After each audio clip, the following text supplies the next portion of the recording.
1982년 어느 여름밤, 교회 금고에서 수백만 원이 사라졌습니다.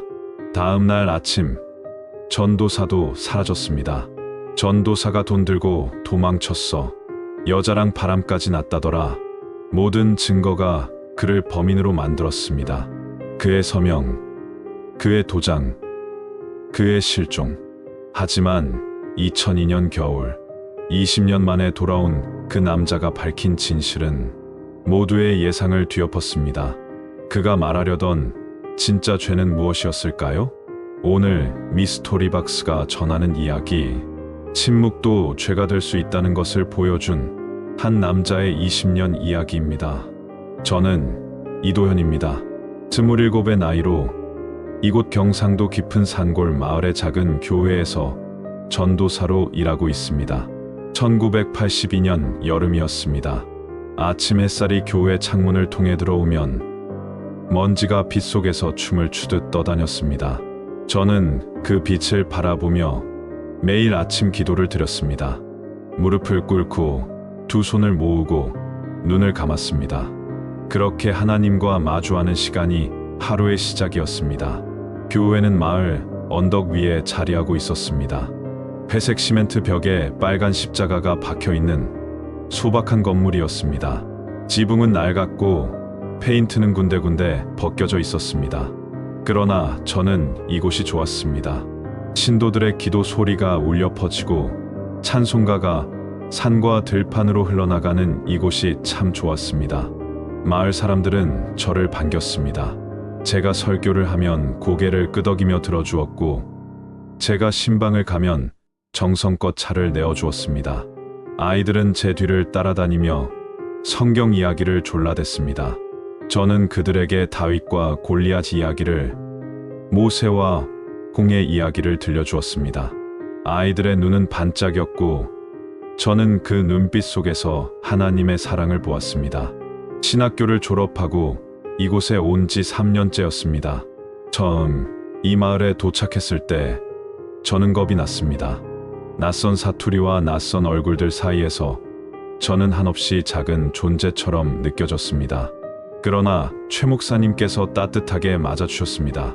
60의 나이로 평생을 이 교회에 헌신해 오신 분이었습니다. 그분은 제 손을 꼭 잡으며 말씀하셨습니다. 젊은이가 와주어 고맙다고, 이제 교회가 다시 살아날 것 같다고. 저는 그 말씀에 힘을 얻었습니다. 매일 아침 저는 교회 마당을 쓸었습니다. 빗자루를 들고 낙엽과 먼지를 쓸어내며 하루를 정돈했습니다.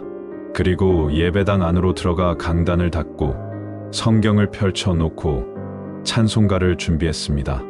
모든 것이 작은 일이었지만 저는 그 작은 일들 속에서 소명을 느꼈습니다. 오후가 되면 마을을 돌아다녔습니다. 논밭에서 일하는 어르신들께 인사를 드리고 아픈 이들을 찾아가 기도를 드렸습니다. 가난한 집에는 쌀 한 포대를 들고 갔고 외로운 이들에게는 말벗이 되어주었습니다. 저는 그렇게 발로 뛰는 전도사였습니다. 성가대에는 김미정이라는 젊은 여성이 있었습니다. 22의 나이로 맑은 목소리를 가진 분이었습니다. 그녀는 매 예배마다 찬송을 인도했고 저는 그 목소리를 들으며 하나님의 은혜를 느꼈습니다. 그녀는 예배가 끝나면 늘 저에게 인사를 건넸습니다. 전도사님, 오늘 설교 좋았어요. 그녀의 말은 짧았지만 그 안에는 진심이 담겨 있었습니다. 저는 고개를 숙이며 감사를 표했습니다. 그러나 교회 안에는 다른 공기도 흐르고 있었습니다. 장로 박영호님이 계셨습니다. 45의 나이로 마을에서 가장 부유한 분이었습니다. 그는 교회 재정을 관리했고 많은 신도들이 그의 눈치를 살폈습니다. 저는 그분과 자주 마주쳤습니다. 장로회의 때마다, 재정 보고 때마다 우리는 같은 방에 앉아 있었습니다. 박 장로님은 권위적인 분이었습니다. 그의 목소리는 크고 단호했으며 그의 시선은 언제나 사람을 압도했습니다. 저는 그분 앞에서 늘 긴장했습니다. 그러나 저는 제 신념을 굽히지 않으려 애썼습니다. 교회의 돈은 하나님의 것이고 투명하게 사용되어야 한다고 믿었습니다. 어느 날 오후 저는 교회 사무실에서 장부를 정리하고 있었습니다. 헌금 기록과 지출 내역을 확인하는 일이었습니다.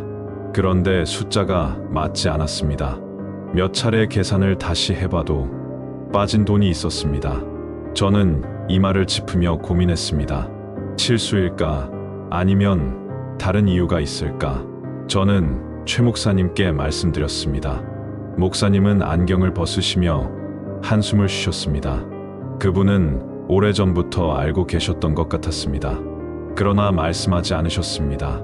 노쇠한 목소리로 조용히 말씀하셨습니다. 도현 전도사, 조심하게. 이를 키우지 말게. 저는 고개를 끄덕였지만 마음속에서는 무언가가 불편하게 꿈틀거렸습니다. 저녁이 되면 혼자 교회 뒤편 언덕에 올랐습니다. 그곳에서 마을 전체가 내려다 보였습니다. 논밭과 집들, 그리고 저 멀리 산맥이 펼쳐졌습니다. 저는 그 풍경을 바라보며 기도했습니다. 하나님, 제가 이곳에서 무엇을 해야 합니까? 어떻게 살아야 합니까? 바람이 불어왔고 풀들이 흔들렸습니다. 저는 그 바람 속에서 답을 찾으려 했었습니다. 어느 주일 예배가 끝난 뒤 박 장로님이 저를 부르셨습니다. 그는 사무실로 저를 데리고 가더니 문을 닫았습니다. 그리고 책상에 앉아 저를 내려다보았습니다. 전도사, 요즘 이상한 소문이 돈다던데. 그의 목소리는 낮고 무거웠습니다. 저는 어리둥절했습니다. 무슨 소문 말씀이십니까? 그는 코웃음을 쳤습니다. 성가대 김미정 집사와 자주 보인다던데 사람들이 오해할 만하지 않나. 저는 얼어붙었습니다. 그런 일은 없다고. 저는 다만 신도로서 그녀를 대할 뿐이라고 말씀드렸습니다. 그러나 박 장로님은 믿지 않는 듯 했습니다. 그는 팔짱을 끼고 저를 바라보았습니다. 조심하게, 전도사. 교회는 소문 하나로도 무너질 수 있으니까. 저는 고개를 숙이고 나왔습니다. 가슴이 답답했습니다. 밤이 깊어지면 저는 숙소에서 혼자 성경을 읽었습니다. 낡은 책상에 불을 켜고 페이지를 넘기며 구절들을 되새겼습니다. 의인은 믿음으로 살리라. 저는 그 말씀을 되뇌었습니다. 그러나 현실은 복잡했습니다. 신앙과 권력이 뒤섞여 있었고 진실과 거짓이 얽혀 있었습니다. 저는 그 사이에서 길을 잃은 듯 했습니다. 여름은 뜨거웠습니다. 햇볕은 피부를 태웠고 매미 소리는 귓가를 울렸습니다. 저는 땀을 흘리며 마을을 다녔고 기도하며 하루를 보냈습니다. 그러나 무언가가 다가오고 있었습니다. 제가 알지 못하는 어떤 힘이, 어떤 그림자가 교회 위로 들이오고 있었습니다. 저는 그것을 느꼈습니다. 신도들의 시선이 조금씩 변하고 있었고 박 장로님의 태도가 점점 더 단호해지고 있었습니다. 최 목사님은 더욱 조용해지셨고 김미정은 걱정스러운 눈으로 저를 바라보았습니다. 저는 모든 것을 지키고 싶었습니다. 이 교회를, 이 공동체를, 이 신앙을. 그러나 제 힘만으로는 부족했습니다. 어느 날 밤 저는 꿈을 꾸었습니다. 교회가 무너지는 꿈이었습니다. 벽이 갈라지고 십자가가 떨어지고 사람들이 비명을 지르며 흩어지는 꿈. 저는 식은땀을 흘리며 깨어났습니다. 어둠 속에서 숨을 고르며 저는 기도했습니다. 하나님, 제발 이곳을 지켜주소서. 그러나 대답은 없었습니다. 침묵만이 방 안을 가득 채우고 있었습니다. 여름은 계속되었습니다. 그리고 저는 알지 못했습니다. 이 여름이 제 인생의 마지막 평온한 계절이 될 것이라는 것을, 앞으로 닥칠 폭풍이 모든 것을 바꿔놓을 것이라는 것을. 저는 그저 하루하루를 살았습니다. 전도사로서, 한 사람의 신앙인으로서 최선을 다해 살아갔습니다. 여름이 깊어질수록 교회 안의 공기는 무거워졌습니다. 저는 매주 장로회의에 참석했습니다. 좁은 사무실에 둘러앉아 교회 운영에 관한 이야기를 나누는 시간이었습니다. 최 목사님이 상석에 앉으셨고 박영호 장로님이 그 옆에 자리했습니다. 그 외 몇몇 장로님들과 저, 그리고 재정을 담당하는 권사님이 함께했습니다. 박 장로님은 언제나 회의를 주도했습니다. 그의 목소리가 방 안을 채웠고 다른 이들은 대부분 고개를 끄덕이며 동의했습니다. 저는 자리 끝에 앉아 그 광경을 지켜보았습니다. 불편했습니다. 교회는 한 사람의 것이 아닌데 모든 결정이 한 방향으로만 흘러갔습니다. 어느 회의에서였습니다. 교회 건물 보수 공사에 관한 논의가 있었습니다. 박 장로님은 자신이 아는 건축업자를 추천했습니다. 그 업체가 가장 저렴하고 믿을 만하다고 말씀하셨습니다. 저는 장부를 들여다보고 있었습니다. 숫자들을 따라가다 보니 의문이 생겼습니다. 조심스럽게 손을 들었습니다. 장로님, 견적서를 여러 곳에서 받아보면 어떨까요? 비교해보는 것이 좋을 것 같습니다. 제 목소리는 떨렸습니다. 박 장로님이 저를 바라보았습니다. 그의 눈빛은 차갑게 식어 있었습니다. 전도사, 내가 이미 알아본 거야. 괜한 시간 낭비하지 말고. 저는 더 이상 말하지 못했습니다. 다른 장로님들도 침묵했습니다. 회의가 끝난 뒤 최 목사님이 제 어깨를 두드리셨습니다. 도현 전도사, 박 장로는 이 교회에 많은 헌금을 하는 분이네. 조금 이해해주게. 저는 고개를 끄덕였습니다. 그러나 마음속으로는 이해할 수 없었습니다. 헌금을 많이 한다고 해서 교회를 마음대로 해도 되는 것일까요? 며칠 뒤 저는 교회 장부를 다시 확인했습니다. 밤늦게까지 숫자들과 씨름했습니다. 헌금 내역, 지출 내역, 계좌 이체 기록, 모든 것을 꼼꼼히 살펴보았습니다. 그러다 발견했습니다. 설명되지 않는 돈의 흐름이 있었습니다.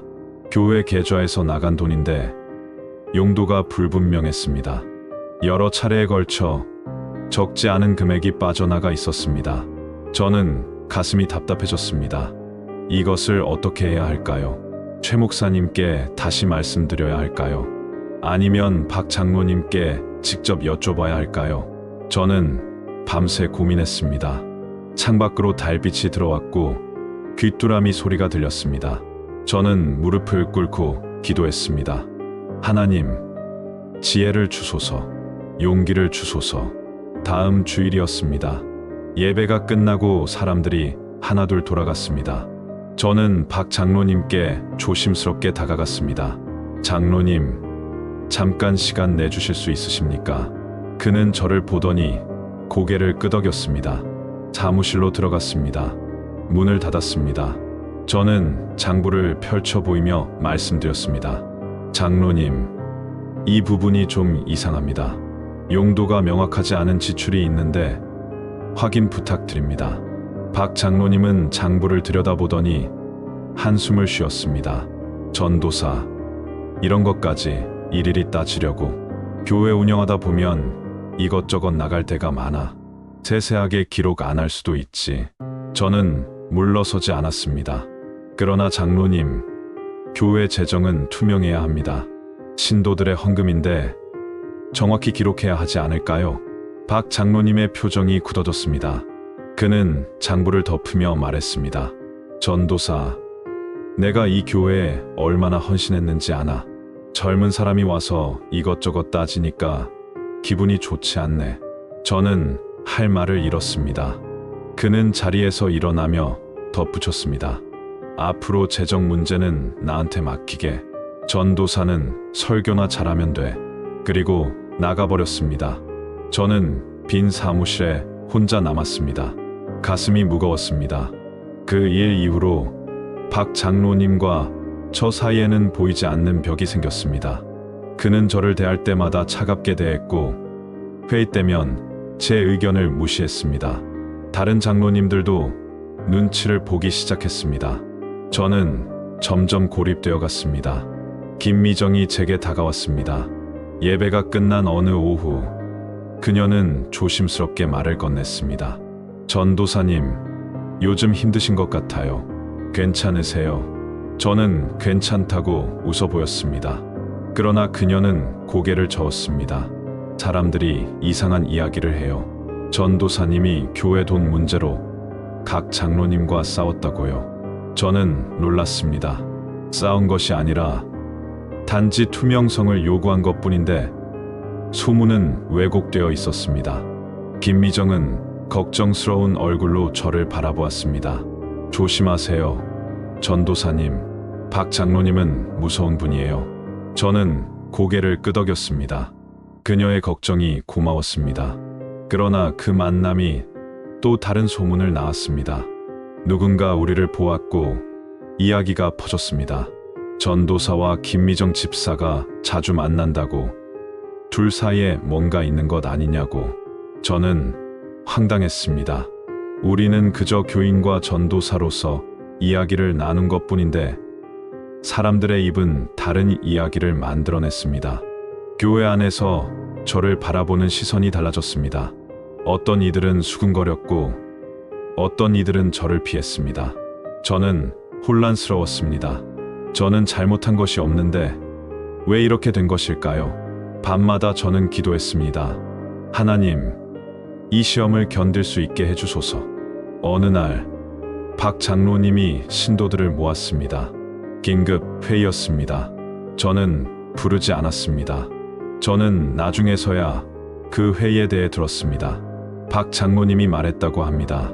전도사가 교회 재정에 의문을 제기하며 혼란을 일으키고 있다고. 그리고 여자 문제까지 있는 것 같다고. 신도들은 술렁였고 의심의 씨앗이 뿌려졌습니다. 최 목사님이 저를 불러 조용히 말씀하셨습니다. 도현 전도사, 이를 키우지 말게. 이대로 가면 교회가 분열되네. 잠시 물러서는 게 어떨까? 저는 최 목사님의 손을 잡으며 말씀드렸습니다. 목사님, 저는 진실을 말하고 있을 뿐입니다. 교회의 돈이 어디로 가는지 신도들은 알 권리가 있지 않습니까? 최 목사님은 한숨을 쉬셨습니다. 그분도 알고 계셨습니다. 그러나 나이 들고 지친 분이었습니다. 싸울 힘이 없었습니다. 그분은 고개를 떨구며 말씀하셨습니다. 젊은이, 세상은 자네가 생각하는 것보다 복잡하네. 때로는 침묵이 지혜일 때도 있어. 저는 그 말을 받아들일 수 없었습니다. 침묵이 지혜라니요? 진실을 감추는 것이 지혜란 말입니까? 저는 숙소로 돌아와 성경을 펼쳤습니다. 예수님의 말씀을 읽었습니다. 진리가 너희를 자유케 하리라. 저는 그 구절에 밑줄을 그었습니다. 저는 진리를 말해야 했습니다. 그것이 제 소명이었습니다. 그러나 현실은 가혹했습니다. 신도들은 점점 더 저를 의심했고 박 장로님은 더욱 강경해졌습니다. 김미정마저도 사람들의 눈초리를 견디기 힘들어했습니다. 그녀는 예배 뒤에도 저에게 말을 걸지 않게 되었습니다. 저는 완전히 고립되었습니다. 어느 저녁, 저는 교회 뒤편 언덕에 올랐습니다. 해가 지고 있었습니다. 붉은 노을이 하늘을 물들였고 산 그림자가 길게 드리워졌습니다. 저는 그 풍경을 바라보며 눈물을 흘렸습니다. 하나님, 저는 옳은 일을 하고 있는데 왜 이렇게 힘듭니까? 왜 아무도 저를 믿어주지 않습니까? 바람이 불었습니다. 풀들이 흔들렸습니다. 저는 그 바람 속에서 무언가를 느꼈습니다. 하나님의 음성일까요? 아니면 제 마음의 소리일까요? 견뎌라. 진실은 언젠가 드러날 것이다. 저는 그 말을 붙잡았습니다. 그러나 폭풍은 이미 시작되고 있었습니다. 저는 알지 못했습니다. 박영호 장로가 더 큰 함정을 준비하고 있다는 것을, 저를 완전히 무너뜨릴 계획을 세우고 있다는 것을. 여름은 끝나가고 있었고 가을이 다가오고 있었습니다. 그리고 그 가을과 함께 제 인생의 가장 어두운 계절이 시작될 것이었습니다. 가을이 왔습니다. 나무잎이 노랗게 물들고 아침 저녁으로 찬바람이 불었습니다. 저는 여전히 교회를 지켰습니다. 매일 아침 예배당을 청소하고 기도하고 신도들을 찾아다녔습니다. 그러나 사람들의 태도는 확연히 달라져 있었습니다. 인사를 건네도 짧게 받거나 아예 고개를 돌리는 이들도 있었습니다. 저는 그때마다 가슴이 무너졌습니다. 9월, 어느 날이었습니다. 주일 예배가 끝난 뒤 박 장로님이 긴급 장로회의를 소집했습니다. 저도 참석하라는 통보를 받았습니다. 사무실로 들어갔을 때 분위기가 심상치 않았습니다. 장로님들의 표정이 굳어 있었고 최 목사님은 창밖을 바라보고 계셨습니다. 박 장로님이 서류 뭉치를 책상 위에 내려놓았습니다. 소리가 크게 울렸습니다. 그는 저를 똑바로 바라보며 말했습니다. 전도사, 설명해 보게. 이게 뭔가? 저는 서류를 집어들었습니다. 은행거래 내역서였습니다. 교회 계좌에서 여러 차례 돈이 인출된 기록이었습니다. 저는 당황했습니다. 이 내역들을 보니 제가 전혀 모르는 거래들이었습니다. 장로님, 저는 이 인출에 대해 아는 바가 없습니다. 박 장로님은 비웃듯 말했습니다. 모른다고? 여기 서명이 있는데 인출 전표를 보니 분명 제 서명처럼 보이는 것이 있었습니다. 그러나 저는 그런 전표에 서명한 적이 없었습니다. 이것은 제 서명이 아닙니다. 저는 이 돈을 인출한 적이 없습니다. 제 목소리는 떨렸습니다. 박 장로님은 팔짱을 끼고 저를 내려다보았습니다. 그렇다면 누가 전도사 이름으로 돈을 빼갔겠나? 전도사 외에는 이 계좌에 접근할 수 있는 사람이 없는데 저는 숨이 막혔습니다. 함정이었습니다. 누군가 제 서명을 위조했거나 아니면 제가 모르는 사이에 제 도장을 사용한 것이었습니다. 저는 다른 장로님들을 둘러보았습니다. 그들은 저를 의심의 눈초리로 바라보고 있었습니다. 최 목사님은 여전히 창밖만 보고 계셨습니다. 장로님, 이것은 누명입니다. 누군가 저를 함정에 빠뜨리려는 것입니다. 박 장로님은 고개를 저었습니다. 전도사, 증거가 여기 있지 않나? 자네 서명이 있고 돈은 사라졌어. 더 이상 무슨 말이 필요한가? 저는 머릿속이 하얗게 변했습니다. 어떻게 설명해야 할까요? 어떻게 제 결백을 증명할 수 있을까요? 저는 절박하게 말했습니다. 은행에 가서 확인해 봅시다. CCTV를 확인하면 제가 아니라는 것을 알 수 있을 것입니다. 박 장로님은 잠시 침묵하더니 말했습니다. 은행 CCTV는 이미 확인했네. 인출한 사람의 얼굴이 명확하게 나오지 않더군. 모자를 깊이 눌러 쓰고 있었어. 하지만 신분증은 전도사 것을 사용했지. 저는 숨이 막혔습니다. 제 신분증을 누가 가져갔단 말입니까? 저는 제 방으로 돌아가 서랍을 뒤졌습니다. 신분증은 그대로 있었습니다. 그렇다면 복사본을 만들었다는 말일까요? 아니면 잠깐 빌려 사용하고 돌려놓은 것일까요?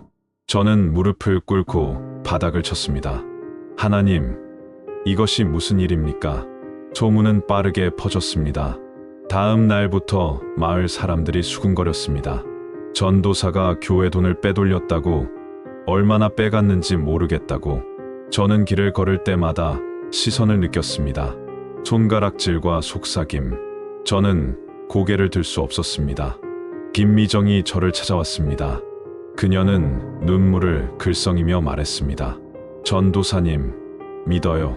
전도사님은 그런 분이 아니에요. 저는 그녀의 손을 잡았습니다. 고맙습니다, 미정 집사님. 하지만 그녀도 힘들어 보였습니다. 사람들이 그녀에게도 이상한 시선을 보내고 있었습니다. 며칠 뒤 박 장로님은 또 다른 폭탄을 터뜨렸습니다. 주일 예배 후 신도들 앞에서 말했습니다. 여러분, 안타까운 소식이 있습니다. 우리 교회 재정에 문제가 발생했습니다. 조사 결과 이도현 전도사가 교회 돈을 횡령한 정황이 있습니다. 신도들은 술렁였습니다. 그는 계속 말했습니다. 그뿐만 아닙니다. 전도사가 김미정 집사와 부적절한 관계를 맺고 있다는 증언도 있습니다. 여러 차례 둘이서 만나는 것이 목격되었습니다. 저는 자리에서 벌떡 일어났습니다. 그것은 거짓말입니다. 제 목소리가 예배당에 울렸습니다. 박 장로님은 차갑게 저를 바라보았습니다. 그렇다면 전도사, 증명해보게. 자네가 결백하다는 것을. 저는 입을 열었지만 말이 나오지 않았습니다. 어떻게 증명합니까? 없는 일을 어떻게 증명합니까? 신도들은 저를 바라보았습니다. 그 눈빛 속에는 실망과 분노가 섞여 있었습니다. 김미정이 일어섰습니다. 그녀는 떨리는 목소리로 말했습니다. 저와 전도사님 사이에는 아무 일도 없었습니다. 우리는 그저 교회 일로 이야기를 나눈 것뿐입니다. 그러나 사람들은 믿지 않았습니다. 한 권사님이 말했습니다. 그래도 자주 만났잖아요. 불씨가 없으면 연기가 날 리 없어요. 저는 무너졌습니다. 순수했던 대화가, 신앙적인 교제가 더럽혀지고 있었습니다. 박 장로님이 만든 거짓말이 진실처럼 받아들여지고 있었습니다. 저는 예배당을 나왔습니다. 뛰어서 교회 뒤편 언덕으로 올라갔습니다. 언덕 위에서 저는 주저앉았습니다. 하늘을 올려다보았습니다. 구름이 빠르게 흘러가고 있었습니다. 저는 소리쳤습니다. 하나님, 왜 침묵하십니까? 왜 진실을 보여주지 않으십니까? 그러나 하늘은 대답하지 않았습니다. 며칠 동안 저는 방에 틀어박혀 있었습니다. 먹지도 자지도 못했습니다. 성경을 펼쳐보았지만 글자가 눈에 들어오지 않았습니다. 기도를 하려 해도 말이 나오지 않았습니다. 저는 완전히 무너져 내렸습니다. 최 목사님이 저를 찾아오셨습니다. 그분은 제 손을 잡으시며 말씀하셨습니다. 도현 전도사, 이곳을 떠나는 게 어떨까? 이미 상황은 돌이킬 수 없네. 자네가 여기 있으면 교회만 더 힘들어질 것 같아. 저는 최 목사님을 바라보았습니다. 그분의 눈에는 미안함이 가득했습니다. 목사님, 저는 결백합니다. 제 목소리는 간신히 나왔습니다. 최 목사님은 고개를 끄덕이셨습니다. 나는 믿네. 하지만 자네, 세상은 진실보다 소문을 더 믿는다네. 그리고 박 장로는, 그분은 말을 잊지 못하셨습니다. 저는 알았습니다. 박 장로가 모든 것을 조작했다는 것을, 그가 교회 돈을 빼돌리고 그 죄를 저에게 뒤집어 씌웠다는 것을, 그리고 저와 김미정의 관계를 왜곡해서 저를 완전히 매장하려 한다는 것을. 그러나 저는 증거가 없었습니다. 밤이 되었습니다. 저는 창문을 통해 교회를 바라보았습니다. 십자가에 불이 켜져 있었습니다. 그 빛이 어둠 속에서 빛나고 있었습니다. 저는 그 십자가를 보며 생각했습니다. 예수님도 억울한 누명을 쓰셨지. 그분도 배신당하고 버림받으셨지. 그러나 저는 예수님이 아니었습니다. 저는 나약한 인간이었습니다. 저는 이 고통을 견딜 수 없었습니다. 교회는 저를 버렸고, 신도들은 저를 죄인으로 몰았고, 진실은 아무도 믿지 않았습니다. 저는 무너져 내렸습니다. 다음 날 아침, 저는 결심했습니다. 이곳을 떠나야겠다고. 싸워봤자 이길 수 없다고. 박 장로의 권력과 거짓말 앞에서 저는 너무나 무력했습니다. 저는 짐을 쌌습니다. 많지 않았습니다. 옷 몇 벌과 성경책, 그리고 몇 가지 소지품. 떠나기 전 저는 마지막으로 예배당에 들어갔습니다. 텅 빈 예배당은 고요했습니다. 저는 강단 앞에 무릎을 꿇었습니다. 그리고 기도했습니다. 하나님, 저는 떠납니다. 용서해 주십시오. 제가 나약해서, 끝까지 싸우지 못해서 눈물이 흘러내렸습니다. 그날 밤, 저는 교회를 떠났습니다. 아무에게도 말하지 않았습니다. 달빛 아래 혼자 걸었습니다. 뒤돌아보니 교회의 십자가가 점점 작아지고 있었습니다. 저는 그 빛을 마지막으로 바라보고 어둠 속으로 사라졌습니다. 그렇게 저는 도망자가 되었습니다. 억울한 죄인으로, 배신자로, 비겁한 도망자로. 그 나귀는 평생 저를 따라다닐 것이었습니다. 그리고 저는 알지 못했습니다. 이 도망이 20년이나 계속될 것이라는 것을.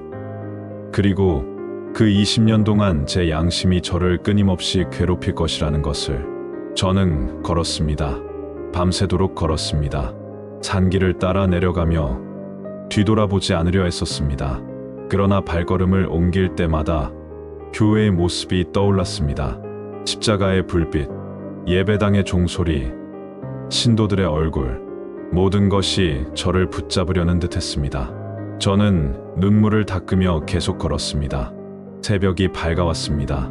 버스 정류장에 도착했을 때 저는 지쳐 있었습니다.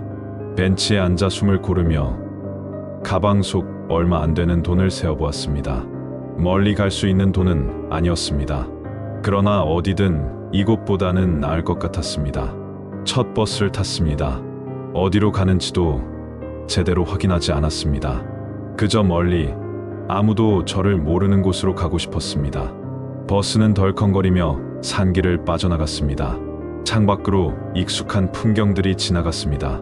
논밭, 작은 집들, 교회 첨탑. 저는 눈을 감았습니다. 대구에 도착했습니다. 큰 도시였습니다. 사람들이 많았고 거리는 복잡했습니다. 저는 그 익명성 속에 섞여 들어갔습니다. 아무도 저를 알아보지 못했습니다. 아무도 제게 관심이 없었습니다. 그것이 위안이 되었습니다. 여인숙을 찾았습니다. 싸구려 방이었습니다. 좁고 어두웠지만 숨을 곳이 필요했습니다. 저는 가방을 내려놓고 침대에 써줬습니다. 며칠 동안 제대로 자지 못했던 터라 몸이 무거웠습니다.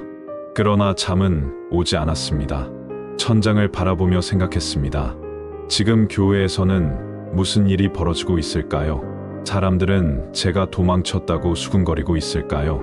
김미정은 어떻게 지내고 있을까요? 최 목사님은 실망하셨을까요? 생각할수록 가슴이 아팠습니다. 며칠 동안 방에만 있었습니다. 나가지 않았습니다. 밥도 제대로 먹지 않았습니다. 성경책을 펼쳐보았지만 읽을 수가 없었습니다. 글자들이 흐려져 보였습니다. 기도를 하려 했지만 하나님께 무슨 말을 해야 할지 몰랐습니다. 돈이 떨어져 갔습니다. 저는 일자리를 찾아야 했습니다. 거리를 돌아다니며 구인 광고를 살펴보았습니다. 식당 설거지, 공사장 인부, 청소부. 저는 이력서를 낼 수 없었습니다. 제 이름을 밝힐 수도 없었습니다. 신분증을 요구하지 않는 곳을 찾아야 했습니다. 작은 식당을 찾았습니다. 주인은 나이 든 여자분이었습니다. 그녀는 저를 위아래로 훑어보더니 물었습니다. 힘든 일인데 할 수 있겠어요? 저는 고개를 끄덕였습니다. 할 수 있습니다. 그녀는 한숨을 쉬며 말했습니다. 그럼 내일부터 나와요. 일당은 2만 원. 설거지를 했습니다. 뜨거운 물에 손이 익었고 세제로 피부가 거칠어졌습니다. 아침부터 밤까지 그릇을 닦았습니다. 손님들이 남긴 음식 찌꺼기를 버리고 바닥을 닦고 쓰레기를 치웠습니다. 몸은 피곤했지만 생각할 시간이 없어서 다행이었습니다. 밤이 되면 여인숙으로 돌아왔습니다. 샤워를 하고 침대에 누웠습니다. 온몸이 쑤셨습니다. 저는 천장을 바라보며 하루를 돌아보았습니다. 전도사였던 제가 이제는 설거지를 하고 있습니다. 이것이 제 인생입니까? 눈물이 흘렀습니다. 몇 달이 지났습니다. 계절이 바뀌었습니다. 겨울이 왔습니다. 추웠습니다.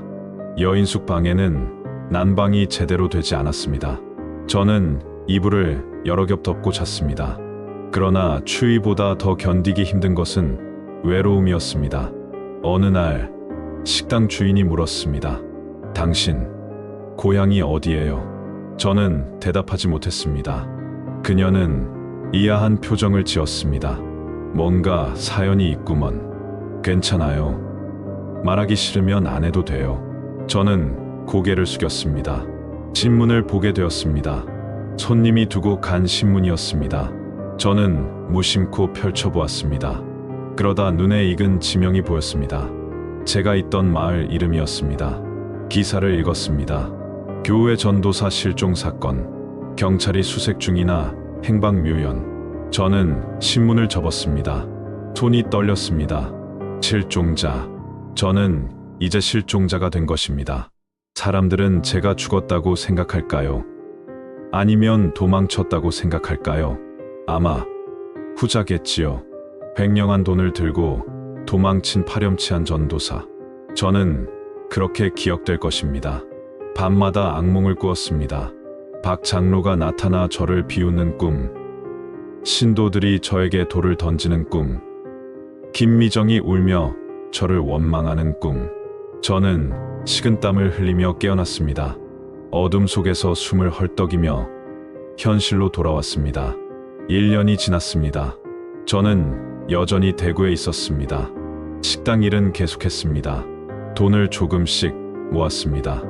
그러나 무엇을 위해 모으는지 알 수 없었습니다. 미래가 보이지 않았습니다. 저는 그저 하루하루를 살아갈 뿐이었습니다. 어느 일요일이었습니다. 식당이 쉬는 날이었습니다. 저는 거리를 걷다가 교회를 보았습니다. 종소리가 들렸습니다. 사람들이 교회로 들어가고 있었습니다. 저는 멈춰 섰습니다. 들어가고 싶었습니다. 예배를 드리고 싶었습니다. 그러나 발이 떨어지지 않았습니다. 저는 자격이 없었습니다. 도망친 전도사가 무슨 낯으로 교회에 들어갑니까? 저는 고개를 돌렸습니다. 그리고 반대 방향으로 걸었습니다. 종소리가 점점 멀어졌습니다. 공원에 앉았습니다. 벤치에 혼자 앉아 하늘을 바라보았습니다. 구름이 흘러가고 있었습니다. 저는 중얼거렸습니다. 하나님, 저는 어디로 가야 합니까? 무엇을 해야 합니까? 그러나 대답은 없었습니다. 시간이 더 흘렀습니다. 저는 이름을 바꾸었습니다. 가짜 신분증을 만들었습니다. 불법이었지만 그렇게라도 하지 않으면 살 수 없었습니다. 저는 이제 이도현이 아니었습니다.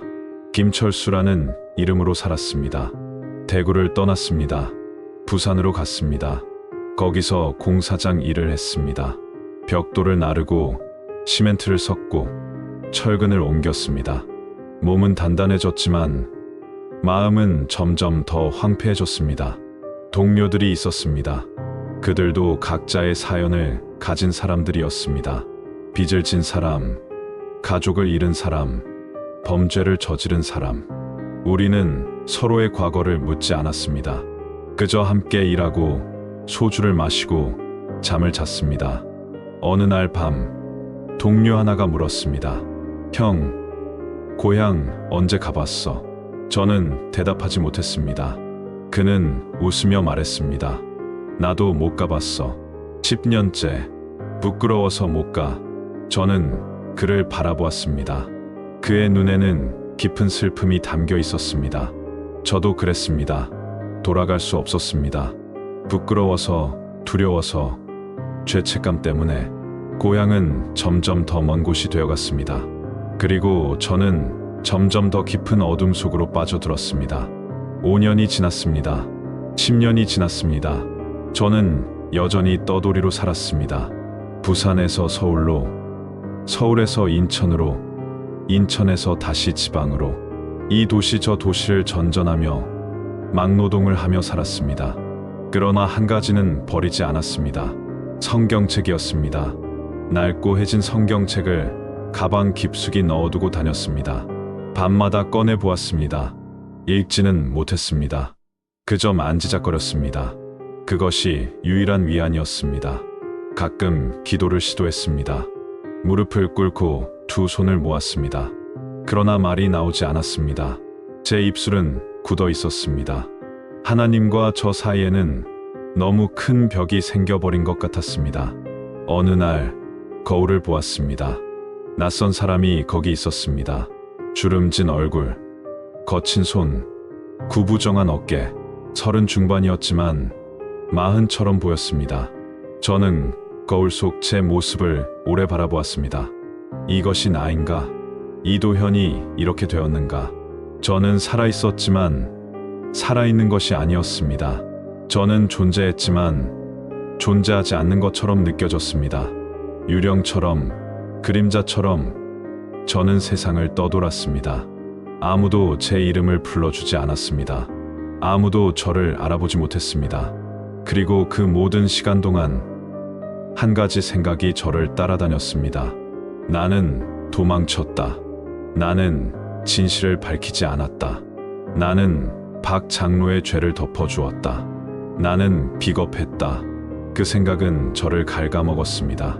밤마다, 낮마다, 끊임없이 저는 알았습니다. 도망쳐도 자유로워질 수 없다는 것을, 멀리 가도 죄책감은 따라온다는 것을, 이름을 바꿔도 과거는 지워지지 않는다는 것을, 저는 평생 이 무게를 짊어지고 살아야 할 것 같았습니다. 그렇게 15년이 흘렀습니다. 저는 어느덧 40이 넘었습니다. 청춘은 사라졌고 젊음은 낭비되었습니다. 저는 아무것도 이루지 못했습니다. 그저 살아남았을 뿐입니다. 그것도 제대로 살아남은 것이 아니라 겨우겨우 버티고 있었습니다. 그러나 무언가가 변하기 시작했습니다. 제 안에서 어떤 목소리가 들리기 시작했습니다. 돌아가라, 회개하라, 진실을 밝혀라. 처음에는 무시했습니다. 그러나 그 목소리는 점점 커졌습니다. 밤마다 꿈에 나타났습니다. 낮에도 귓가에 울렸습니다. 저는 더 이상 도망칠 수 없다는 것을 깨닫기 시작했습니다. 양심은 시간이 지난다고 사라지지 않았습니다. 오히려 더 무거워졌습니다. 저는 결국 선택해야 했습니다. 이대로 평생 도망자로 살 것인가? 아니면 돌아가서 모든 것을 고백할 것인가? 그 선택이 제 남은 인생을 결정할 것이었습니다. 세월은 흘렀습니다. 그러나 시간이 상처를 치유하지는 못했습니다. 저는 전국을 떠돌았습니다. 한 곳에 오래 머물지 않았습니다. 몇 달 일하고 돈을 모으고 다시 떠났습니다. 사람들과 깊은 관계를 맺지 않았습니다. 이름도 제대로 밝히지 않았습니다. 저는 투명 인간처럼 살았습니다. 공사장에서 일했습니다. 고층 빌딩 건설 현장에서 철근을 옮겼습니다. 여름에는 땀이 비 오듯 흘렀고 겨울에는 손이 얼어붙었습니다. 안전모를 쓰고 장갑을 끼고 무거운 자재를 날랐습니다. 몸은 점점 단단해졌지만 영혼은 메말라갔습니다. 항만에서도 일했습니다. 컨테이너를 하역하고 화물을 정리했습니다. 새벽부터 밤까지 일했습니다. 바닷바람이 차갑게 불었고 갈매기 소리가 울렸습니다. 저는 바다를 바라보며 생각했습니다. 저 너머에는 무엇이 있을까? 그러나 떠날 용기는 없었습니다. 농장에서도 일했습니다. 과수원에서 사과를 따고 논에서 벼를 베고 비닐하우스에서 채소를 수확했습니다. 흙을 만지며 일하는 것은 위안이 되었습니다. 땅은 거짓말하지 않았습니다. 씨를 뿌리면 싹이 나고 물을 주면 자랐습니다. 단순했습니다. 숙소는 늘 허름했습니다. 쪽방, 고시원, 공사장 컨테이너, 좁고 어둡고 춥거나 더운 곳들이었습니다. 저는 그곳에서 혼자 밥을 먹고 혼자 씻고 혼자 잠들었습니다. 텔레비전도 없었고 라디오도 없었습니다. 침묵만이 저를 감싸고 있었습니다. 동료들이 있었습니다.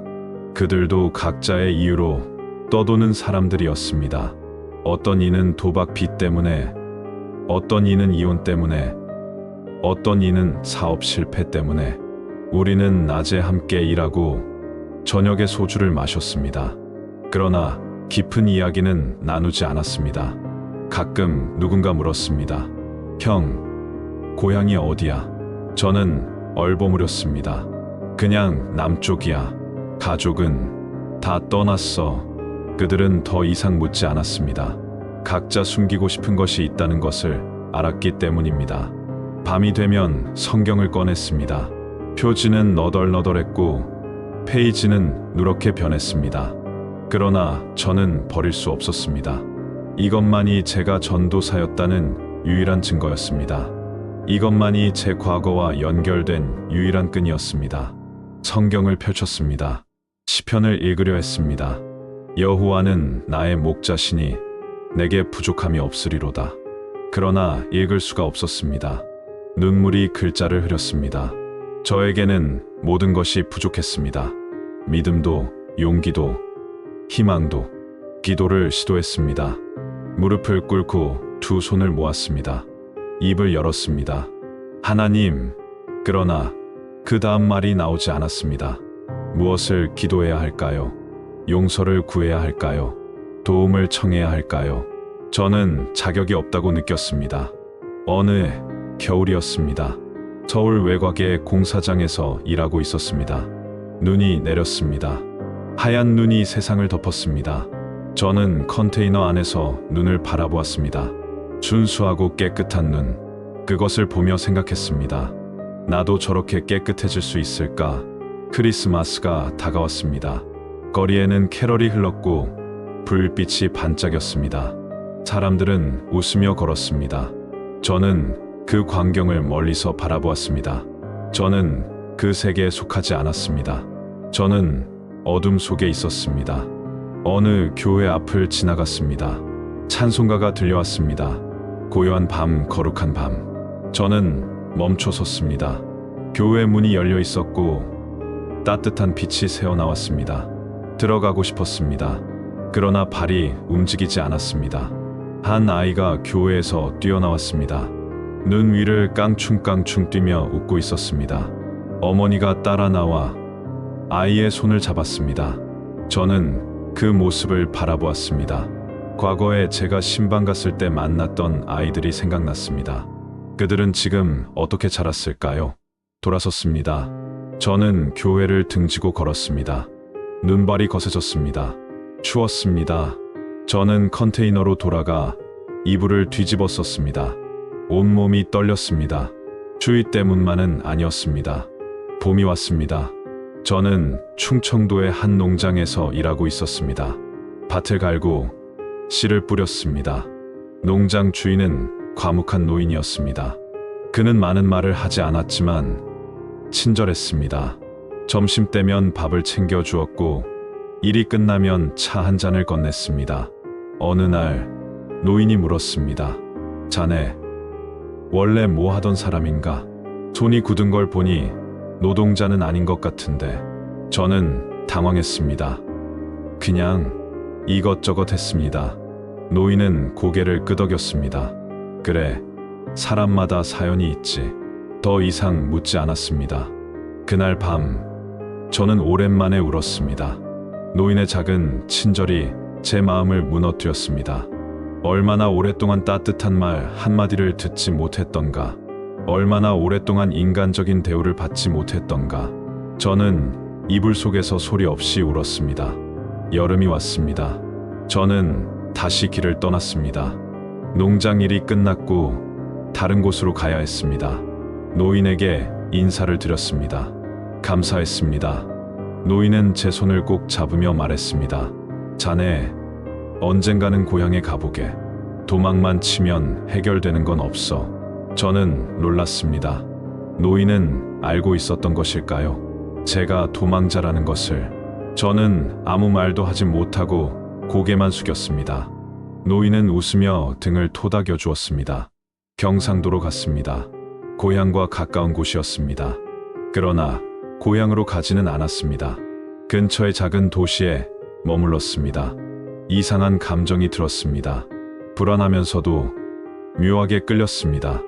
어느 날 시장에 갔습니다. 장을 보러 간 것이었습니다. 그런데 익숙한 사투리가 들렸습니다. 고향 사람들의 억양이었습니다. 저는 소스라치게 놀라 뒤를 돌아보았습니다.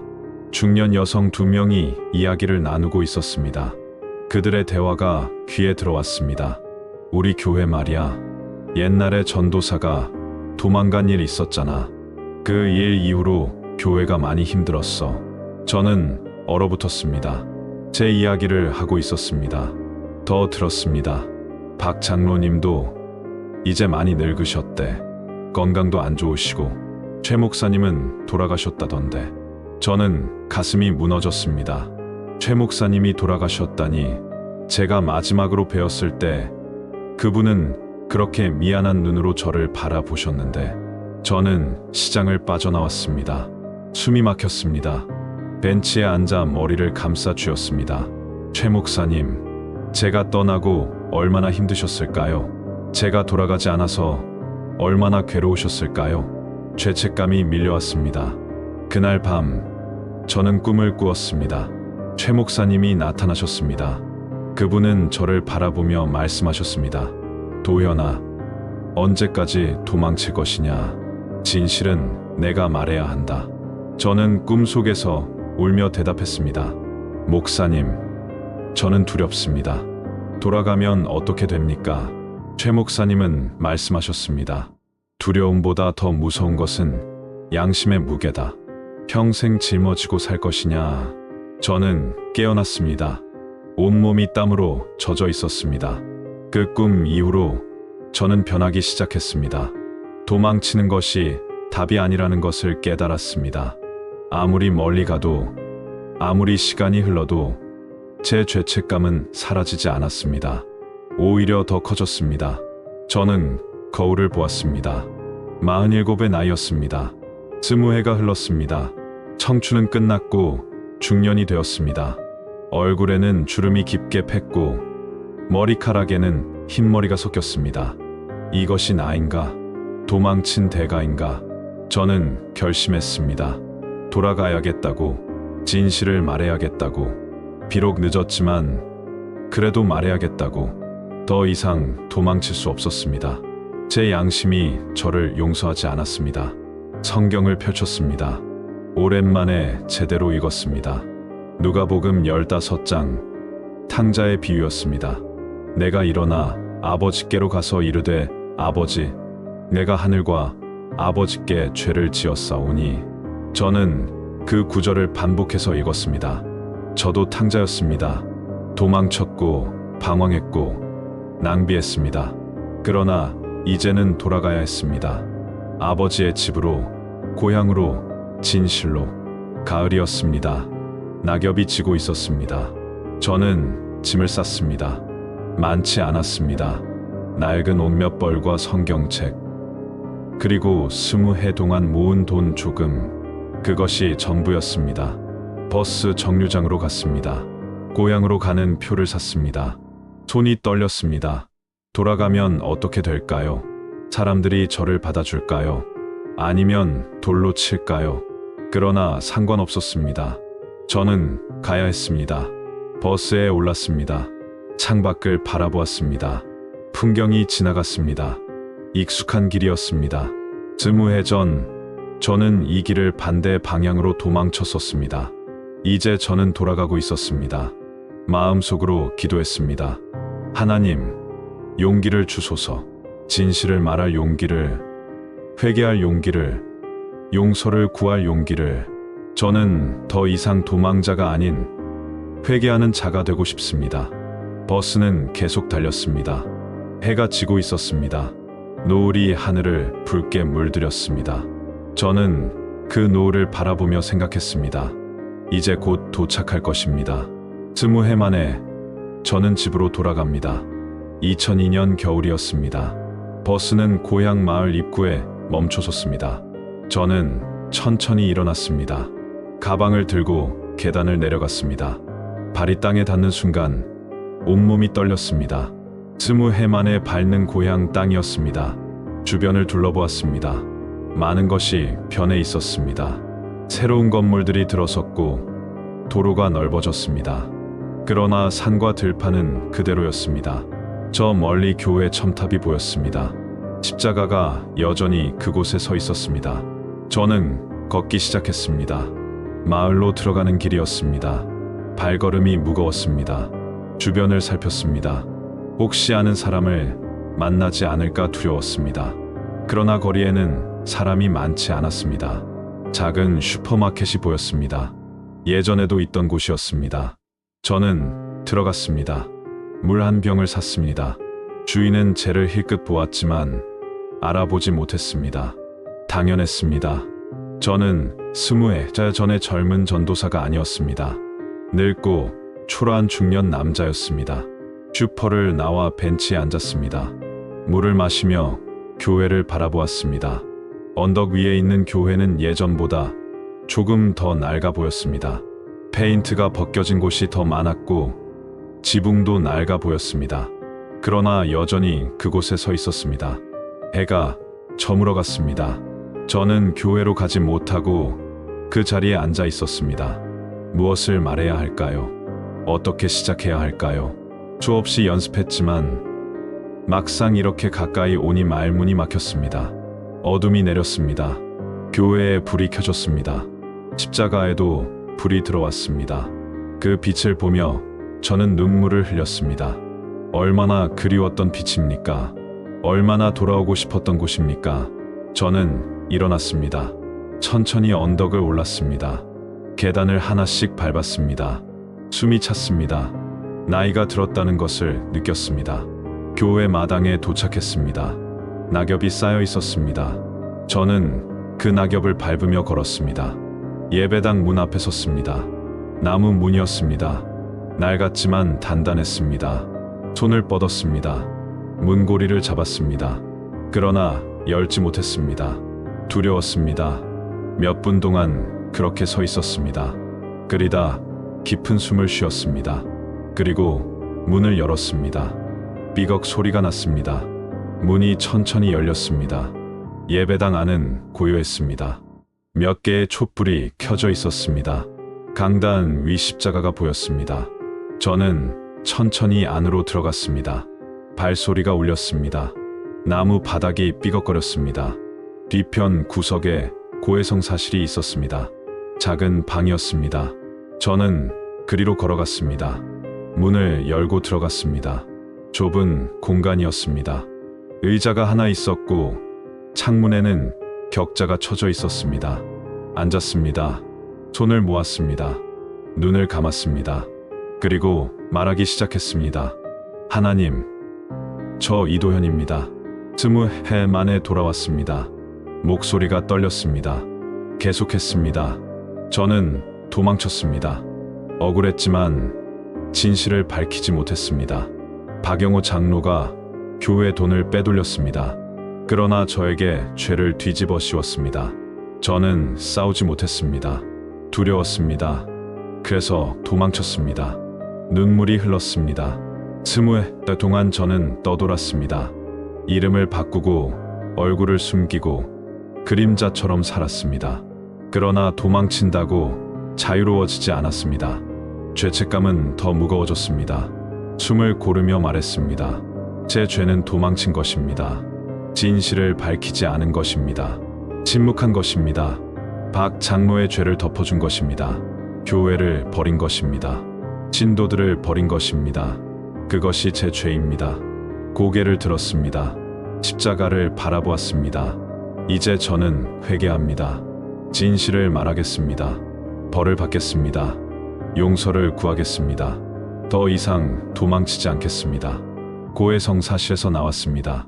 몸이 가벼웠습니다. 오랜만에 느끼는 평안이었습니다. 저는 강단 앞에 무릎을 꿇었습니다. 두 손을 모으고 기도했습니다. 진심으로 기도했습니다. 하나님, 감사합니다. 돌아올 용기를 주셔서 감사합니다. 이제 저는 진실을 말하겠습니다. 어떤 결과가 오든 받아들이겠습니다. 오랫동안 무릎 꿇고 있었습니다. 시간이 얼마나 지났는지 몰랐습니다. 촛불이 깜빡였습니다. 바람이 창문을 흔들었습니다. 발소리가 들렸습니다. 누군가 예배당에 들어왔습니다. 저는 고개를 들었습니다. 한 여성이 서 있었습니다. 중년 여성이었습니다. 저를 보고 놀란 표정을 지었습니다. 저는 일어났습니다. 그녀를 바라보았습니다. 익숙한 얼굴이었습니다. 세월이 흘렀지만 알아볼 수 있었습니다. 미정 집사님. 그녀는 입을 가렸습니다. 눈이 커졌습니다. 믿을 수 없다는 표정이었습니다. 전도사님, 정말 전도사님이세요? 저는 고개를 숙였습니다. 네, 이도현입니다. 돌아왔습니다.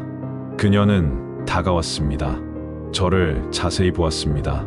그리고 눈물을 흘렸습니다. 어떻게? 20해 만에 저는 대답했습니다. 용서를 구하러 왔습니다. 진실을 말하러 왔습니다. 김미정은 손으로 눈물을 닦았습니다. 저는 믿었어요. 전도사님이 그런 분이 아니라는 것을. 그런데 사람들이, 박 장로님이.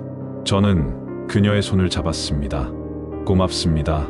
20해 동안 고생하셨습니다. 제 때문에 힘드셨죠? 그녀는 고개를 저었습니다. 아니에요. 저는 괜찮았어요. 그런데 전도사님은 어디서 무얼 하셨어요? 저는 짧게 대답했습니다. 떠돌았습니다. 속죄하며 살았습니다. 김미정은 저를 의자에 앉게 했습니다. 그녀도 옆에 앉았습니다. 교회에 큰일이 있을 거예요. 전도사님이 돌아오시면 박 장로님은 아직도 권력을 쥐고 계세요. 늙고 병드셨지만 저는 고개를 끄덕였습니다. 알고 있습니다. 그러나 더 이상 침묵할 수 없습니다. 김미정은 잠시 생각하더니 말했습니다. 최 목사님은 돌아가셨어요. 3년 전에. 가슴이 아팠습니다. 알고 있습니다. 뵙지 못해 죄송합니다. 그녀가 말했습니다. 돌아가시기 전에 말씀하셨어요. 도현 전도사가 언젠가 돌아올 거라고. 그때 진실이 밝혀질 거라고. 저는 눈물을 흘렸습니다. 목사님. 김미정이 제 어깨를 두드렸습니다. 이제 새 목사님이 계세요. 젊은 분이세요. 공정하고 정의로운 분이에요. 그분께 말씀드리세요. 저는 고개를 끄덕였습니다. 그렇게 하겠습니다. 우리는 오래 이야기를 나눴습니다. 20회의 이야기를, 교회의 변화를, 마을의 변화를, 사람들의 변화를. 김미정은 결혼했고 아이를 낳았고 여전히 이 교회를 다니고 있었습니다. 밤이 깊었습니다. 김미정이 말했습니다. 오늘은 우리 집에서 주무세요. 내일 목사님께 말씀드릴게요. 저는 사양했습니다. 괜찮습니다. 근처 여관에서 묵겠습니다. 그녀는 고집했습니다. 안 돼요. 전도사님을 혼자 보낼 수 없어요. 결국 저는 따라갔습니다. 그녀의 집은 마을 아래쪽에 있었습니다. 작은 집이었습니다. 남편과 아이들이 잠들어 있었습니다. 그녀는 조용히 방을 내주었습니다. 저는 방에 누웠습니다. 천장을 바라보았습니다. 20해 만에 고향 땅에서 자는 밤이었습니다. 마음이 복잡했습니다. 내일 무슨 일이 벌어질까요? 사람들이 저를 받아들일까요? 그러나 두렵지 않았습니다. 이미 결심했기 때문입니다. 진실을 말하고 회개하고 용서를 구하기로. 그것이 제가 해야 할 일이었습니다. 눈을 감았습니다. 오랜만에 편안한 잠이 왔습니다. 꿈을 꾸지 않았습니다. 깊고 고요한 잠이었습니다. 20해 동안 제대로 자지 못했던 제가 그날 밤만큼은 평안히 잠들 수 있었습니다. 다음 날 아침 햇살이 방 안으로 들어왔습니다. 저는 일어났습니다. 세수를 하고 옷을 갈아입었습니다. 거울을 보았습니다. 늙은 얼굴이었습니다. 그러나 눈빛은 달랐습니다. 더 이상 도망자의 눈이 아니었습니다. 김미정이 아침을 차려주었습니다. 간단한 식사였습니다. 밥과 된장찌개, 김치. 저는 감사하게 먹었습니다. 20해 만에 먹는 고향 음식이었습니다. 식사 후 그녀가 말했습니다. 오늘 오후에 목사님을 뵐 수 있어요. 약속을 잡았어요. 저는 고개를 끄덕였습니다. 감사합니다. 시간이 흘렀습니다. 오후가 되었습니다. 저는 김미정과 함께 교회로 갔습니다. 마음이 두근거렸습니다. 이제 시작입니다. 진실을 밝히는 시작. 교회 사무실 문을 두드렸습니다. 안에서 목소리가 들렸습니다. 들어오세요. 문을 열었습니다. 젊은 목사님이 책상에 앉아 계셨습니다. 40대 초반으로 보였습니다. 그는 저를 보고 일어났습니다. 어서 오세요. 김미정이 소개했습니다. 목사님, 이분이 20해 전 이 교회 전도사였던 이도현 전도사님이십니다. 목사님의 눈이 커졌습니다. 그는 저를 자세히 보았습니다. 정말입니까? 저는 고개를 숙이며 말했습니다. 네, 이도현입니다. 회개하러 돌아왔습니다. 챕터 7점 고해성 사실의 고백. 목사님은 저를 앉게 했습니다. 그는 차분한 목소리로 말했습니다. 이 교회의 역사에서 가장 아픈 사건이 바로 이도현 전도사님의 일이었습니다. 부임하면서 그 이야기를 들었습니다. 저는 고개를 들지 못했습니다.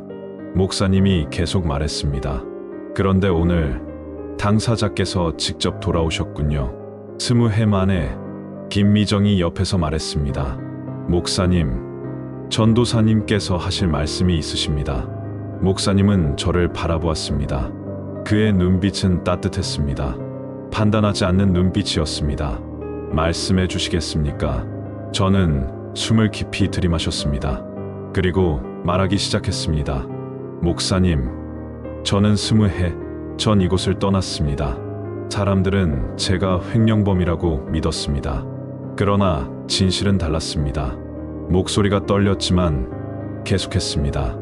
교회 돈을 빼돌린 사람은 박영호 장로였습니다. 그러나 그는 교묘하게 증거를 조작해서 저에게 죄를 뒤집어 씌웠습니다. 제 서명을 위조하고 소문을 퍼뜨리고 신도들을 선동했습니다. 목사님은 조용히 듣고 계셨습니다. 저는 계속했습니다. 저는 억울했습니다. 그러나 싸우지 못했습니다.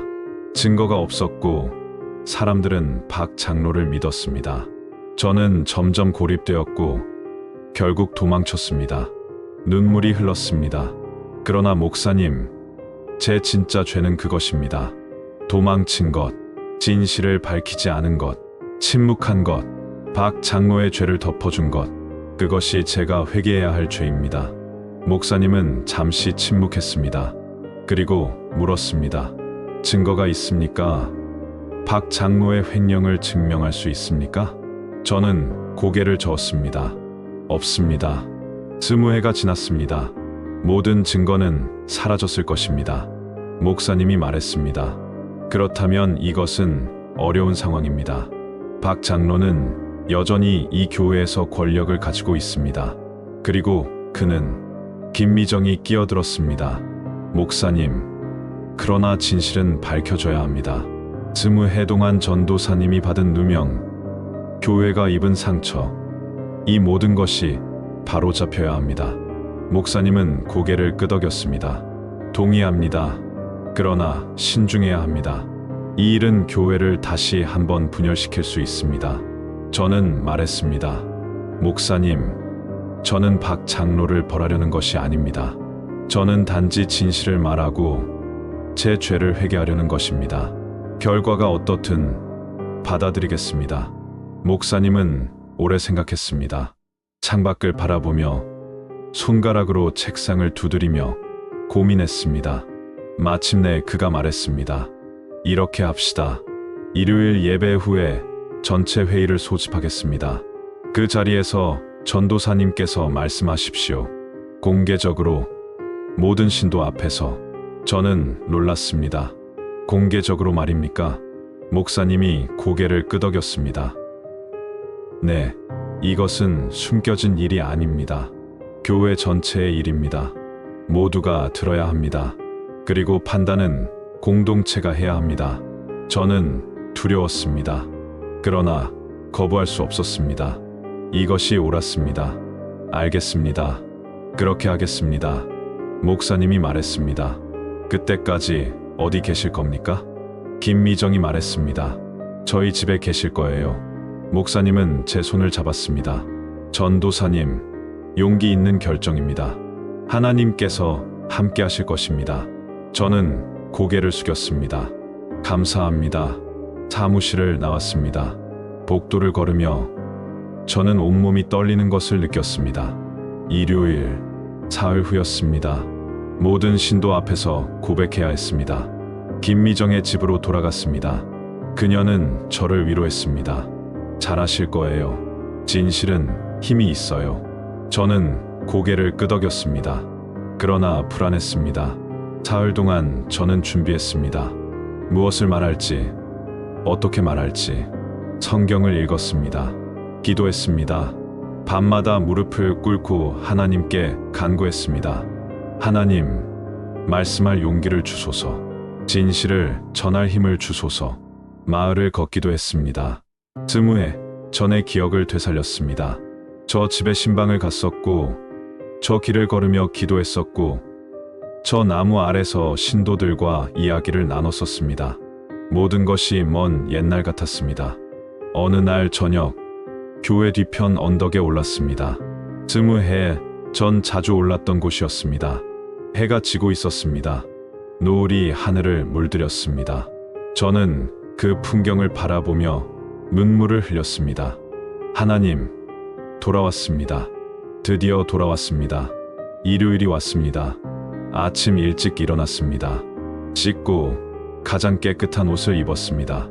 거울을 보았습니다. 늙은 얼굴이었지만 눈빛은 맑았습니다. 김미정과 함께 교회로 갔습니다. 예배 시간이었습니다. 예배당 뒤편에 조용히 앉았습니다. 사람들이 하나둘 들어왔습니다. 늙은 얼굴들, 젊은 얼굴들, 일부는 20회 전에도 봤던 분들이었습니다. 찬송이 시작되었습니다. 저는 조용히 따라 불렀습니다. 목소리가 떨렸습니다. 오랜만에 부르는 찬송이었습니다. 설교가 있었습니다. 목사님은 회개와 용서에 대해 말씀하셨습니다. 탕자의 비유를 읽으셨습니다. 저는 그 말씀을 새기며 들었습니다. 예배가 끝났습니다. 목사님이 공지했습니다. 오늘 예배 후 중요한 전체 회의가 있습니다. 모든 분들께서 참석해 주시기 바랍니다. 사람들이 수군거렸습니다. 무슨 일인지 궁금해했습니다. 그러나 아무도 떠나지 않았습니다. 모두 자리를 지켰습니다. 목사님이 말했습니다. 오늘 특별한 손님이 오셨습니다. 20해 전 이 교회를 떠나셨던 이도현 전도사님이십니다.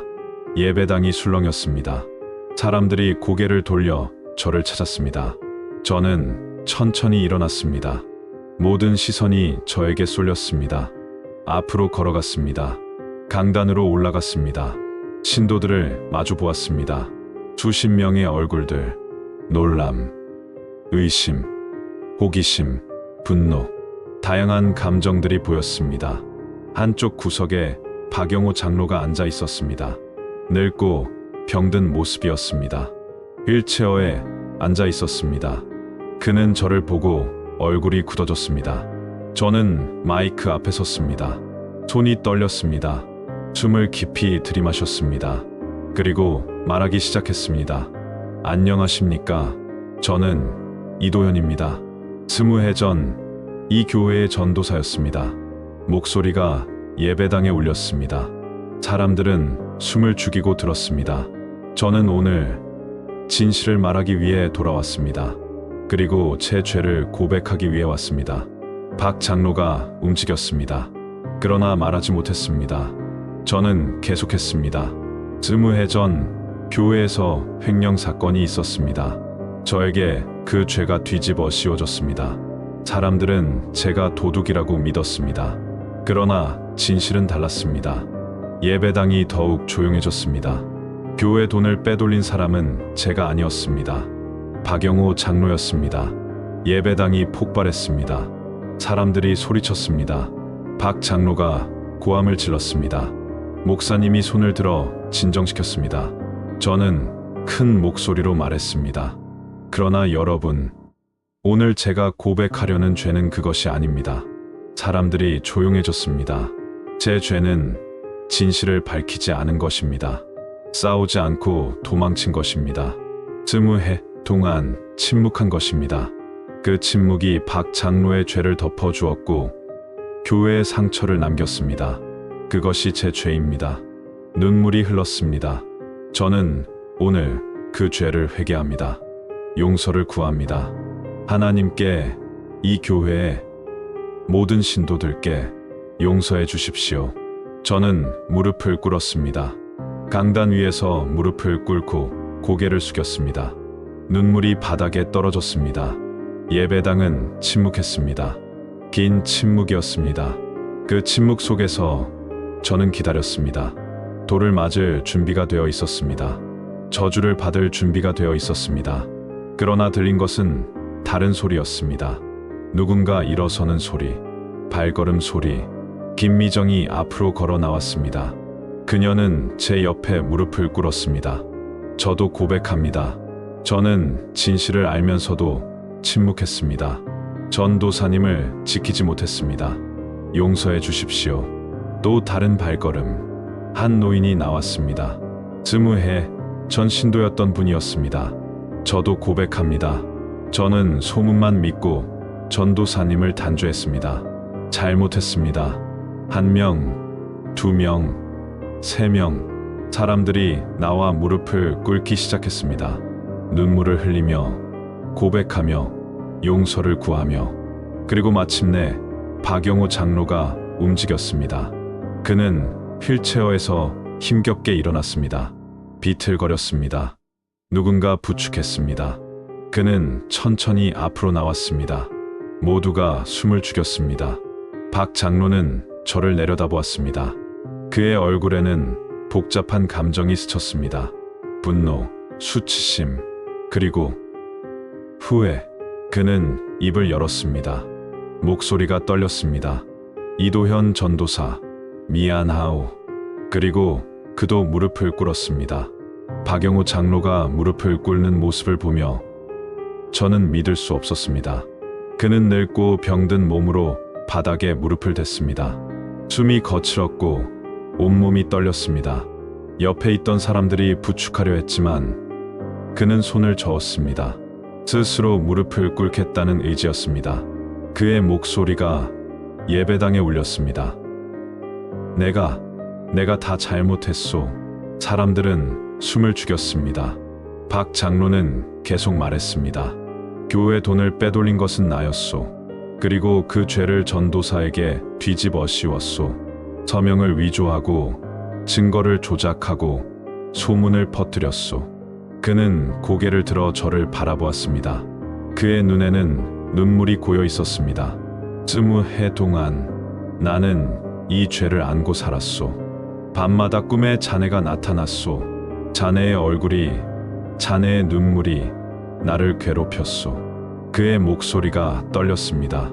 나는 교회를 지킨다고 생각했소. 권력을 지키고 체면을 세우는 것이 교회를 위한 일이라고 믿었소. 그러나 틀렸소. 나는 교회를 망쳤소. 순수한 청년을 내쫓았소. 진실을 묻어버렸소. 박 장로는 바닥에 이마를 댔습니다. 용서해 주시오. 전도사, 용서해 주시오. 저는 그를 바라보았습니다. 20해 동안 제 인생을 파괴했던 사람, 저를 도망자로 만들고 죄인으로 낙인 찍었던 사람, 그가 지금 제 앞에서 무릎을 꿇고 있었습니다. 마음속에서 무언가가 움직였습니다.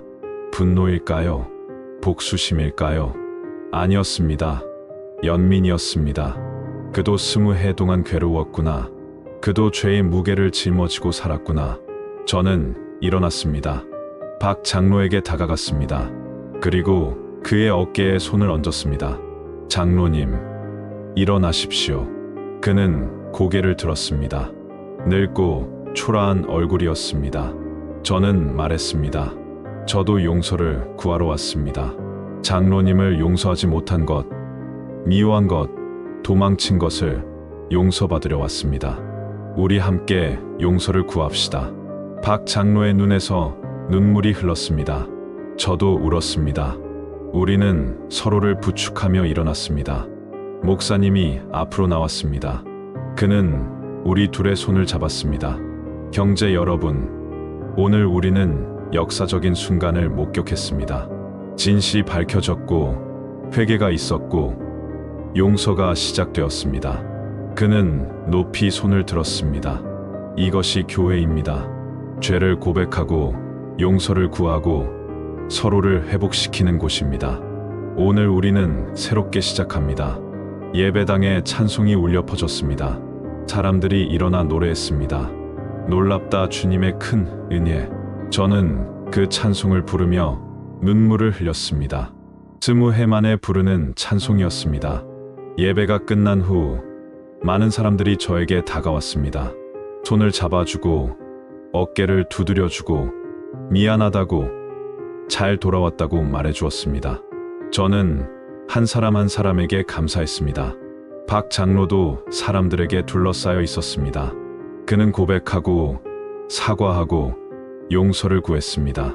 일부는 쉽게 받아들이지 못했습니다. 당연했습니다. 상처는 깊었고 시간이 필요했습니다. 며칠이 지났습니다. 저는 김미정의 집에 계속 머물렀습니다.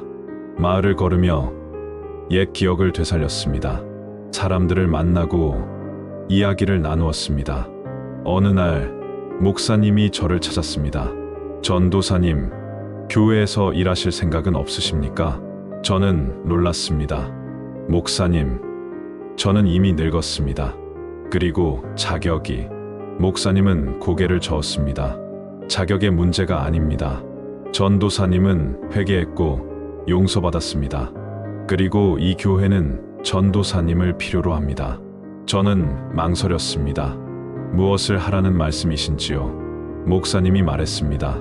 관리인으로 일하십시오. 교회를 청소하고 관리하고 신도들을 돌보십시오. 전도사의 직함은 아니지만 봉사자로 일하십시오. 저는 생각했습니다. 관리인, 가장 낮은 자리. 그러나 그것이 맞았습니다. 저는 높은 자리에 있을 자격이 없었습니다. 낮은 자리에서 섬기며 살아야 했습니다. 받아들이겠습니다. 감사합니다. 그렇게 저는 교회 관리인이 되었습니다. 매일 아침 일찍 일어나 교회로 갔습니다. 마당을 쓸고 예배당을 청소하고 화장실을 닦았습니다. 스무해 전에도 했던 일들이었습니다. 그러나 이번에는 달랐습니다. 의무가 아니라 감사로 했습니다. 속죄가 아니라 기쁨으로 했습니다. 매 순간이 은혜였습니다. 신도들을 만났습니다. 병든 이들을 찾아가 기도해 주었습니다. 외로운 이들과 이야기를 나누었습니다. 가난한 이들을 도왔습니다. 전도사 시절에 했던 일들을 다시 했습니다. 박 장로도 변했습니다. 그는 권력을 내려놓았습니다. 재정관리를 목사님께 넘기고 장로직도 사임했습니다. 그리고 저처럼 봉사하기 시작했습니다. 휠체어를 타고 교회에 나와 할 수 있는 일들을 했습니다. 어느 날 그와 마주쳤습니다. 교회 마당에서였습니다. 우리는 잠시 서로를 바라보았습니다. 그리고 그가 말했습니다. 전도사, 같이 차 한잔 할까요? 작은 사무실에 들어가 차를 마셨습니다. 침묵이 흘렀습니다. 그가 먼저 입을 열었습니다. 20해 동안 나는 악몽에 시달렸소. 자네를 내쫓은 것이, 거짓말을 한 것이 나를 괴롭혔소. 저는 조용히 들었습니다. 나는 교만했소. 권력을 사랑했소. 교회를 내 것인 양 생각했소. 그리고 그 대가를 치렀소. 건강도 잃고 평안도 잃었소. 그는 차를 한 모금 마셨습니다. 자네가 돌아온 그날 나는 죽을 만큼 두려웠소. 그러나 동시에 안도했소. 드디어 이 짐을 내려놓을 수 있구나 싶었소. 저는 말했습니다. 장로님, 저도 똑같았습니다. 도망치면서 더 무거운 짐을 짊어졌습니다. 돌아와서야 비로소 자유로워졌습니다. 우리는 서로를 바라보며 고개를 끄덕였습니다. 용서는 이렇게 조금씩 이루어지고 있었습니다. 계절이 바뀌었습니다. 봄이 왔습니다. 교회 마당에 꽃이 피었습니다. 저는 꽃을 가꾸며 하루를 보냈습니다. 물을 주고 잡초를 뽑고 햇빛을 쬐게 했습니다. 김미정이 가끔 와서 도왔습니다. 우리는 함께 일하며 이야기를 나누었습니다. 그녀는 제게 많은 것을 알려주었습니다. 마을의 소식, 신도들의 이야기, 교회의 변화. 어느 날 그녀가 물었습니다. 전도사님, 후회하지 않으세요? 20해를 잃은 것. 저는 잠시 생각했습니다. 그리고 대답했습니다. 후회합니다. 그러나 그 시간도 하나님의 계획이었다고 믿습니다. 제가 배워야 할 것들이 있었습니다. 겸손을, 회개를, 용서를. 김미정이 웃었습니다. 전도사님은 정말 변하지 않으셨어요. 여전히 신앙인이세요. 저는 웃으며 대답했습니다. 아니요, 많이 변했습니다. 이제는 더 작아졌습니다. 더 낮아졌습니다. 그것이 좋습니다. 여름이 왔습니다. 무더웠습니다. 저는 땀을 흘리며 일했습니다. 그러나 즐거웠습니다. 살아있음이 감사했습니다. 돌아올 수 있었음이 감사했습니다. 어느 주일 목사님이 설교 중에 저를 언급했습니다. 우리 교회에는 위대한 증인이 계십니다. 이도현 관리인님입니다. 그분은 20해 만에 돌아와 진실을 말했고 회개했고 용서를 구했습니다. 그리고 지금은 가장 낮은 자리에서 섬기고 계십니다. 목사님은 계속 말했습니다. 이것이 진정한 신앙입니다. 높은 자리를 구하는 것이 아니라 낮은 자리에서 섬기는 것, 권력을 추구하는 것이 아니라 진실을 말하는 것, 도망치는 것이 아니라 돌아와 회개하는 것. 저는 뒤편에 앉아 고개를 숙였습니다. 감사했습니다. 이렇게 받아주신 것이, 이렇게 살 수 있는 것이. 가을이 왔습니다. 낙엽이 지기 시작했습니다. 저는 교회 마당에 낙엽을 쓸었습니다. 20해 전에도 했던 일이었습니다. 그러나 이제는 평안했습니다. 박 장로가 세상을 떠났습니다. 조용히 평안하게 떠났습니다. 마지막까지 회개하며 기도하며 살았습니다. 장례식에서 저는 조사를 읽었습니다.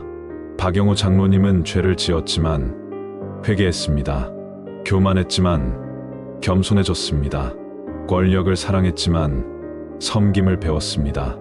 그리고 평안히 하나님 품에 안기셨습니다. 사람들은 울었습니다. 저도 울었습니다. 그는 제 원수였지만 마지막에는 형제가 되었습니다. 겨울이 왔습니다. 눈이 내렸습니다. 교회는 하얀 눈으로 덮였습니다. 저는 눈을 치우며 생각했습니다. 1년이 지났구나. 제가 돌아온 지 1년. 목사님이 저를 불렀습니다. 전도사님, 1년 동안 수고하셨습니다. 어떻습니까? 여기 계속 계실 건가요? 저는 웃으며 대답했습니다. 물론입니다. 제 집입니다. 제 자리입니다. 목사님이 제 손을 잡았습니다. 감사합니다. 전도사님 덕분에 이 교회가 치유되고 있습니다. 저는 고개를 저었습니다. 아닙니다. 하나님의 은혜입니다. 크리스마스 이브였습니다. 교회에서 특별 예배가 있었습니다. 촛불을 켜고 찬송을 부르고 아기 예수의 탄생을 기념했습니다. 저는 뒤편에서 조용히 참여했습니다. 예배가 끝난 후 신도들이 하나씩 저에게 다가왔습니다. 악수를 하고 포옹을 하고 메리 크리스마스라고 말했습니다. 저는 한 사람 한 사람에게 감사했습니다. 김미정이 마지막으로 다가왔습니다. 그녀는 작은 선물을 건넸습니다. 전도사님, 감사해요. 돌아와 주셔서. 저는 선물을 받으며 말했습니다. 저야말로 감사합니다. 믿어주셔서, 기다려주셔서. 밤이 깊었습니다. 모두 돌아가고 교회는 고요해졌습니다. 저는 혼자 예배당에 남았습니다. 촛불 앞에 앉아 기도했습니다. 하나님, 감사합니다. 저를 이곳으로 돌아오게 하시고 회개하게 하시고 용서하게 하신 것을 감사합니다. 이제 저는 평안합니다. 눈을 뜨니 십자가가 보였습니다. 촛불 빛에 비친 십자가. 그 십자가를 보며 저는 깨달았습니다. 이것이 제 인생의 의미구나. 넘어지고 일어나고 회개하고 용서받고 다시 섬기는 것. 저는 47의 나이로 새로운 인생을 시작했습니다. 전도사도 아니고 목사도 아닌 단지 교회 관리인으로. 그러나 그것으로 충분했습니다. 낮은 자리에서 섬기며 기도하며 사랑하며 사는 것. 그것이 제가 찾은 답이었습니다. 20해의 방황이 끝났습니다. 20해의 고통이 의미를 찾았습니다. 저는 이제 도망자가 아니었습니다. 회개한 자였고 용서받은 자였고 새롭게 된 자였습니다. 그리고 매일 아침 저는 일어나 교회로 갔습니다. 마당을 쓸고 기도하고 사람들을 섬겼습니다. 그렇게 평범한 날들이 쌓여갔습니다. 그 평범함 속에 저는 진정한 평안을 찾았습니다. 진실은 저를 자유케 했습니다. 회개는 저를 치유했습니다. 용서는 저를 회복시켰습니다. 그리고 사랑은 저에게 새로운 삶을 주었습니다. 이것이 제 이야기입니다. 도망쳤던 전도사가 돌아와 회개하고 용서받고 새롭게 시작한 이야기. 그리고 이 이야기는 아직 끝나지 않았습니다. 매일이 새로운 장입니다. 매일이 은혜입니다. 이도현 전도사의 이야기는 여기서 끝나지 않았습니다. 그는 그 후로도 오랜 세월 교회 관리인으로 살았습니다.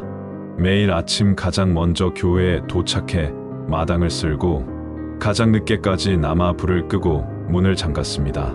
신도들은 그를 존경했고 아이들은 그를 따랐습니다. 사람들은 물었습니다. 전도사님, 억울하지 않으세요? 20해를 잃었는데.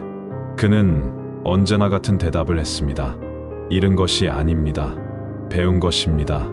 이 이야기가 우리에게 던지는 메시지는 무엇일까요? 첫째, 침묵도 하나의 선택이며 때로는 죄가 될 수 있다는 것입니다. 이도현 전도사의 진짜 죄는 횡령이 아니었습니다. 진실을 밝히지 않고 도망친 것, 그 침묵이 죄였습니다. 우리도 살면서 말해야 할 순간에 침묵하지는 않았는지 돌아봐야 합니다. 둘째, 양심의 무게는 도망친다고 가벼워지지 않는다는 것입니다. 이도현은 이름을 바꾸고 얼굴을 숨기고 전국을 떠돌았지만 매일 밤 죄책감에 시달렸습니다.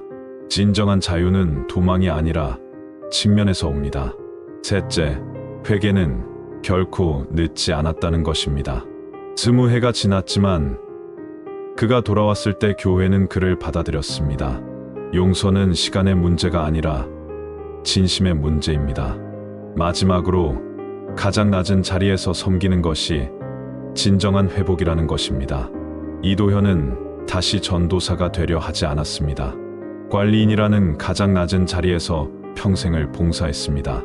그것이 그가 찾은 진정한 평안이었습니다. 혹시 여러분도 말하지 못한 진실을 가슴에 품고 계신가요? 혹시 도망치고 싶은 순간을 마주하고 계신가요? 이 이야기가 작은 용기를 드릴 수 있기를 바랍니다. 진실은 우리를 자유케 하고, 회개는 우리를 치유하며, 용서는 우리를 회복시킵니다. 여러분의 생각은 어떠신가요? 댓글로 여러분의 이야기를 들려주세요. 미스토리박스는 다음 주에도 삶의 깊은 울림을 주는 이야기로 찾아오겠습니다. 구독과 좋아요, 알림 설정 부탁드립니다. 시청해 주셔서 감사합니다.